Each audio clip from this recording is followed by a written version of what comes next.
From the very first moment I can remember, my father's voice was a hammer striking against my small, fragile self. "The problem child," he said, and I carried those words like a brand, seared onto my skin, marking me for a life I didn't choose. It wasn't a nickname he gave lightly, like a playful tease. It was a verdict, a permanent sentence that shaped every corner of my existence. When I was 7, I came home from school clutching an art project I had spent hours creating.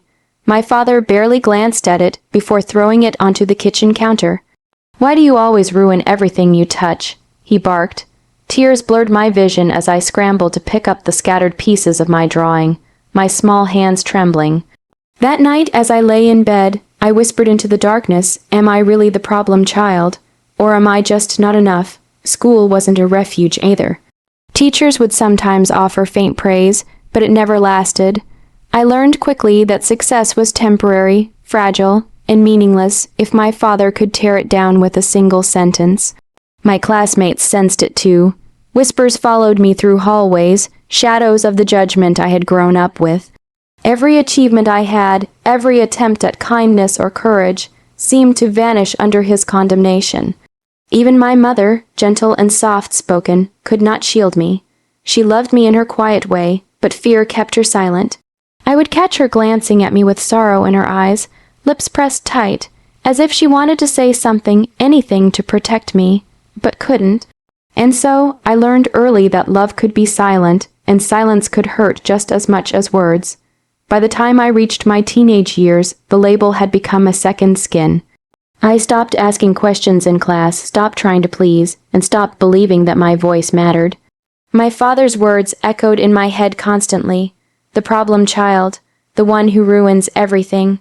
I felt the weight of every failure, real or imagined, pressing down, shaping me into someone smaller than I wanted to be. Yet beneath the crushing weight of his judgment, a quiet fire burned. A tiny ember of rebellion, of hope, flickered in the corners of my heart. Somewhere deep inside, I believed that one day I would be more than his words. I would be more than the label he imposed. And although I could not see the path clearly, I clung to the idea that life might offer justice in ways I could not yet imagine. Family gatherings were a battlefield. Relatives would side, step the tension, offering polite smiles while avoiding my father's scathing gaze. Yet I always felt the weight of scrutiny, the sense that I was constantly failing some invisible test. Birthdays, holidays, even simple dinners became exercises in survival of spirit, if not of body. I learned to hide, to shrink into the background, to vanish into my own shadow whenever his storm approached. But hiding only sharpened the pain. At night, I would stare at old family photos, tracing the faces with my fingers, longing for a father's approval that would never come. "Why can't he love me?" I whispered into the darkness. "Am I really so broken?" And yet, amid the hurt and confusion, I promised myself silently that I would endure. That someday, somehow, the truth of who I was would shine brighter than the lies he told. That ember in me, small, fragile, but unyielding, became my companion. It whispered that my worth was not determined by the cruel words of a man who should have cherished me. It told me that one day, the scales of justice might tip. And even if that day seemed impossibly distant, I held on to it, letting it grow quietly, steadily, like roots stretching toward light through dark soil. I was the problem child, yes, but deep in my chest, beneath the pain, beneath the shame, I was learning that perhaps the real problem had never been me. Perhaps the problem had been him all along. For 29 years, I lived under the shadow of my father's words. The problem child became not just a label, but a lens through which I saw myself. Every success was diminished by the echo of his voice. Every failure was amplified 1,000 times. I became an expert at silence, at bending my thoughts, my desires, even my laughter, to avoid inciting his wrath. I tried desperately to prove him wrong. I studied relentlessly, seeking excellence in every test and project.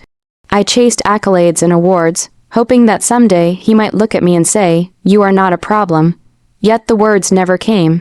If anything, my achievements became fuel for his scorn. "You only do well to show off," he would say, as if my very effort was a crime. Friends became my lifeline. They offered the warmth and acceptance my family withheld. With them, I laughed freely, confided in secret, and dared to dream of a life where my worth was not questioned at every turn. Yet even with friends, a part of me remained hyper, aware, always bracing for the moment when my father's judgment would strike again. Love, too, was complicated. Romantic relationships often crumbled under the weight of my insecurities, nurtured over decades by his relentless criticism. I feared abandonment, failure, and the very idea of being a problem in someone else's eyes. Intimacy was a battlefield where my father's voice whispered relentlessly, "You are not enough. You will never be enough." Despite this, I carved out a life that on paper appeared successful. A good job, a small circle of friends who cared, and a semblance of stability. I smiled, I laughed, I even thrived, but always with one foot in the shadow, waiting for the next blow. The years of silence taught me patience, endurance, and perhaps most importantly, the art of hiding pain in plain sight. Birthdays and holidays were torture. I learned to sit quietly, nodding politely while my father's critiques flew like arrows. "You never think before you speak," he would say, or, "You'll never amount to anything if you keep acting like this."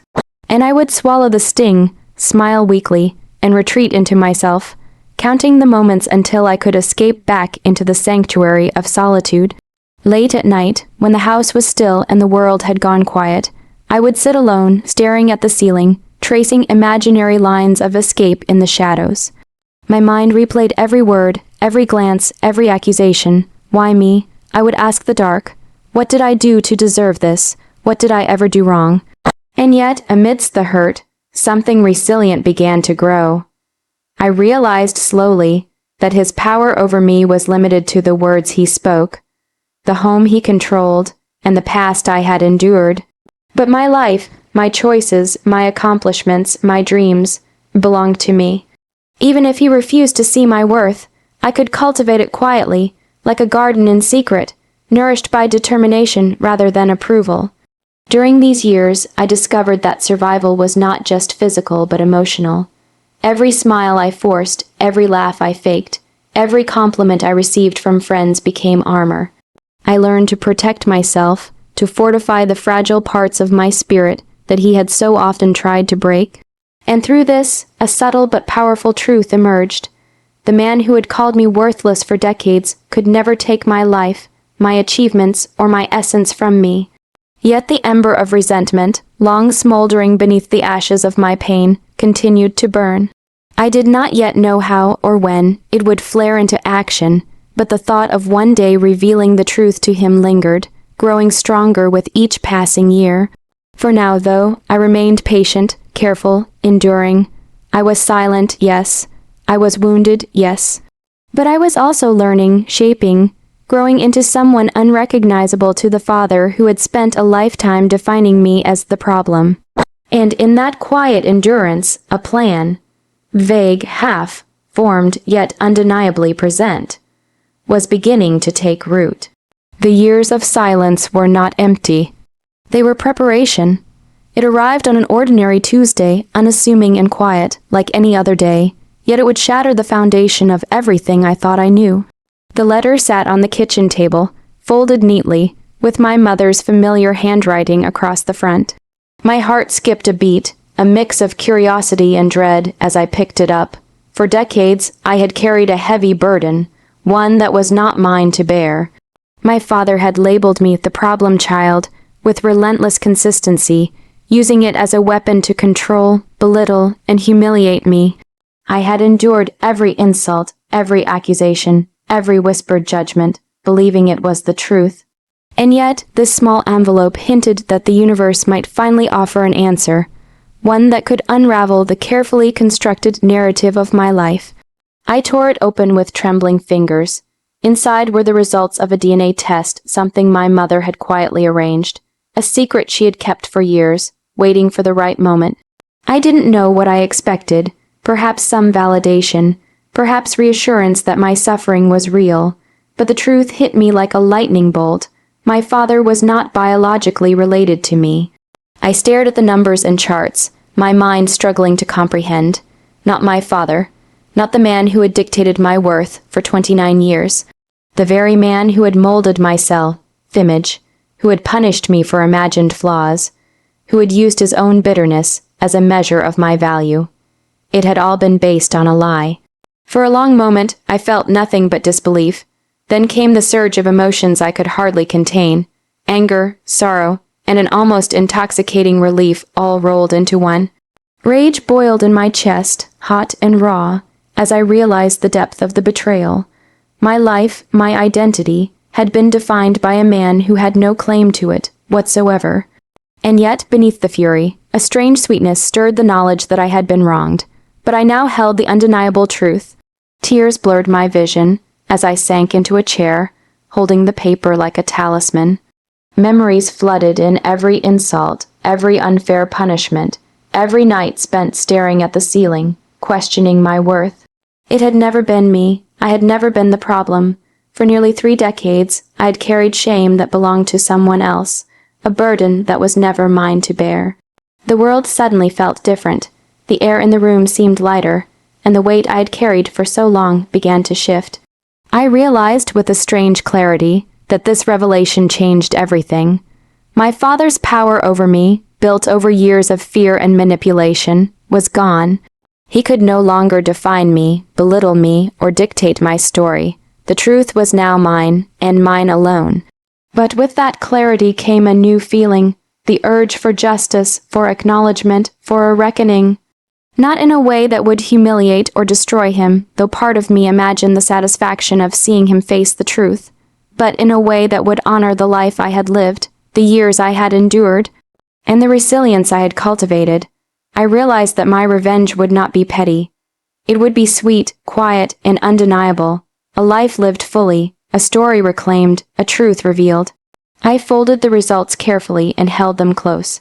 For years I had been silenced, forced to hide my pain and shrink my existence. Now I had a weapon far stronger than anger or words, truth, and with it came the freedom I had longed for, a chance to step out of the shadow of a man who had never truly been my father. As the sun dipped below the horizon that evening, casting long shadows across the room, I felt a strange calm settle over me. The ember that had burned quietly in my chest for decades was now a roaring flame, fueled not just by anger, but by possibility. The next steps had to be measured, careful, deliberate. The years of silence, of endurance, had taught me patience, and patience would serve me well now. I didn't yet know exactly how I would reveal the truth, how I would confront the man who had spent almost 3 decades defining me as the problem child. But I knew this. The reckoning would come, and when it did, it would be in my terms. And in that moment, I allowed myself the first real smile I had given in decades, not of joy, not yet, but of anticipation. Because the scales of justice had shifted, and I was finally holding the balance. The problem child, it seemed, was no longer defined by the man who had named her. The problem child was now a woman armed with truth, ready to claim her story, her dignity, and in her own quiet way, her sweet revenge. The revelation of the DNA results left me shaken, yet strangely empowered. For the first time in 29 years, I understood that the man who had called me the problem child had no right to define me. And with that truth came a clarity I had never felt before. Revenge would not be explosive or cruel. It would be deliberate, elegant, and profoundly satisfying. I spent weeks planning, not in anger, but in precision. I reclaimed every corner of my life, amplifying the success I had quietly built while he believed he had the power to diminish me. I advanced in my career, earned recognition for projects I had poured my soul into, and cultivated a personal life that radiated confidence and joy. Every accomplishment became a quiet announcement to the world. I was no longer the child defined by his words. Then came the moment to confront him, to show, not just tell, the power of truth. I invited him to a small gathering, a celebration of my recent achievements. The venue was warm, filled with colleagues, friends, and family members who had supported me. who had seen the real me all along. I knew he would arrive, confident in his control, expecting to witness the same timid, uncertain child he had spent decades shaping. When he walked in, I felt the old pangs of anxiety, the reflexive bracing for criticism, but it was fleeting. I saw his eyes widen almost immediately, scanning the room, taking in the confident, poised woman who stood at the center of attention. A woman transformed. Gone was the quiet, shrinking child. In her place was a presence that demanded recognition. I waited for the right moment, speaking with friends, sharing laughter, allowing the scene to unfold naturally. And then, quietly, I guided him aside, handing him an envelope. The same DNA results that had shaken my world months before now rested in his hands. He blinked at the paper, confusion rippling across his face. I watched as disbelief, then shock, began to settle in. There were no words yet, only the slow dawning of comprehension, the realization that the man who had spent nearly 3 decades diminishing me had no claim to the identity he had tried to control. I spoke softly, deliberately, letting each word land with precision. For 29 years, you called me the problem child. You told me I was flawed, that I was worthless, that I ruined everything I touched, and yet. I paused, letting the silence stretch. You were never even my father. These are the results. I am not your child, by blood or by truth. He staggered backward, almost as if the words themselves carried weight. I could see the color drain from his face, the reality settling like a stone in his chest. There was no shouting, no anger, no pleading, just silence, and the undeniable power of truth. I didn't gloat. I didn't mock, I didn't need to. The victory was in the revelation itself, the quiet, unshakable knowledge that I had survived, thrived, and reclaimed my story. My triumph was not in his humiliation, but in my freedom.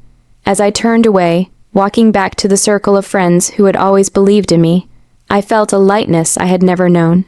For decades, I had carried the weight of his words, letting them shape my identity, my self-worth. Now that weight was gone. The ember of resentment had been replaced with a fire of purpose and confidence. Later, as I reflected on the moment, I realized that revenge was never about punishing him.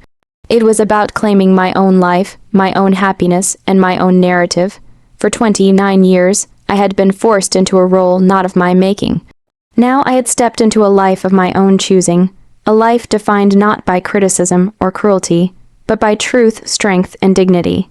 The man who once had power over me now stood witness to the woman I had become.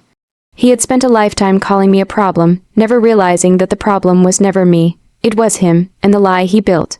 I had no need for anger now, only peace, and in that peace was the sweetest revenge, living fully, beautifully, and unapologetically, free from the shadow of a man who never deserved to define me. I raised a glass with my friends that night, a quiet celebration of truth, resilience, and victory. The problem child had survived, had flourished, and had finally claimed her story, and in that triumph I found something more precious than vengeance, freedom, dignity, and a life wholly my own.